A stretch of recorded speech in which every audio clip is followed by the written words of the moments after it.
all sorts of books offering advice on how to deal with life-threatening situations. Things like landing a burning plane, or wrestling a crocodile, or jumping from a moving train happen 5, maybe 6 times in your life. But embarrassing things happen hundreds of times each day. What about them? Here are a few things we've learned about how to survive life's most embarrassing moments. I bet we've all been through events that could be classified as embarrassing, am I right? Oh, you're thinking about a time like that just now, aren't you? I can see it on your face. How bad was it? Not about them, Ivy. Besides, none of them could top that one time before the band concert when you got stuck. That's done! We have a show to do. This is my most embarrassing case scenario. By Ellen DeGeneres. Situation. Forgetting someone's name. You're at a party. Don't ask me how you were invited. Either your host is very forgiving, or he has a very short-term memory, or he realizes that it's partially his fault. Why else would he be bragging about his new fireproof mattress if he didn't expect you to, try it out? Well, that ain't happening. But in hindsight, it is pretty obvious that just because the mattress is fireproof doesn't mean that the sheets and irreplaceable antique quilt are fireproof as well. Anyway, that's all water under the bridge. Same water, in fact, that you threw at the burning quilt to put it out. Anywho, you're at the party. You notice an old friend walking towards you and you start to panic. You've forgotten your friend's name. What do you do? What do you do? Solution. There are a few possible solutions to the forgetting the name problem, and I'm not talking about the ridiculous ones like pretending to faint or claiming you don't speak English. Ich verstehe das nicht. That's not only silly, but it has been proven not to work after the incident when you set fire to your host's bedroom. One solution is to have the same nickname for everyone. That way you only have to remember one name. Buddy. Itchy. Pal. Scooter. Another solution is to say hi to your old friend, then immediately grab hold of a third person and say, all innocent like. You two know each other, right? You wait for them to introduce themselves and just sit back and relax. The problem with this solution is if the third person answers... No, I don't know this person.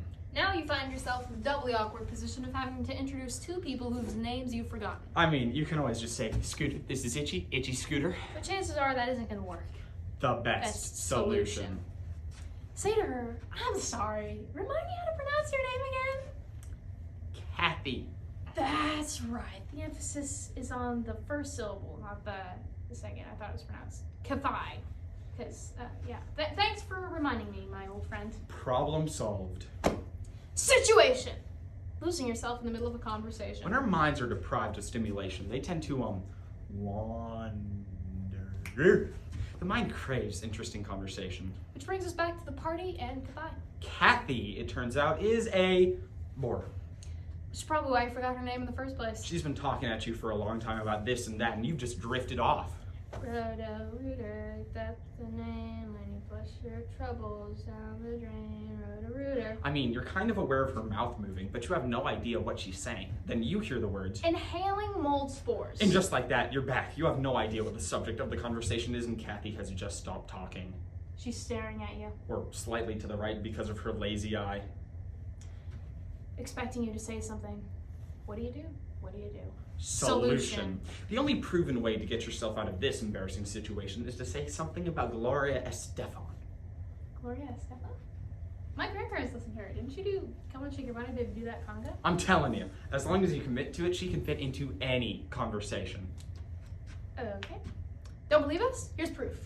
Kathy's still staring at you, waiting for a response. Finally, you say, that sounds a lot like Gloria Estefan. What does that have to do with copper plumbing? To which you respond, well, Gloria Estefan is the copper plumbing of the music industry. She's beautiful. She's reliable. She is indestructible. Look how she came back after that bus accident. Are you going to debate me on this? And presto, you're back in the conversation and nobody's the wiser. In the last embarrassing situation, hug, kiss, or shake hands? Believe it or not, it is as potentially awkward to greet someone whose name you remember as it is to greet Kathy. That's because you have no idea what physical action to take upon greeting them. Do you shake their hand? Do you hug them? Do you kiss them? Or trickiest yet, do you do the complicated hug-kiss combo? What do you do? What do you do? Solution. Now, the answer to this dilemma is as simple as it is uncomplicated.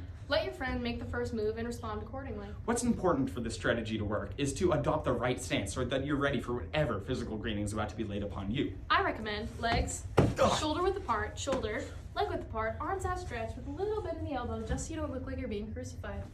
Now, if your friend undertaking the same strategy approaches you with the same stance, that's okay too. I've had long conversations with people standing a foot away from each other, arms outstretched, talking for hours. So, how's like the weather? It's not good. We do live in the same town.